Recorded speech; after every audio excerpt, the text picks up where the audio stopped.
Okay mga KLXer, sa mga hindi po nakakaalam ng valve size ng stock head ng KLX, tara pong sukatin.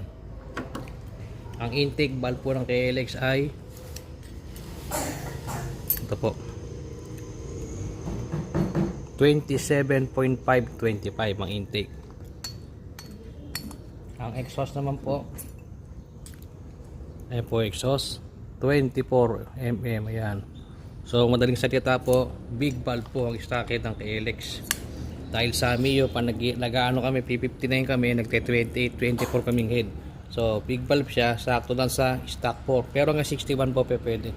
63 din po pwede. Kapalitan lang ng mataas na lip ng cam.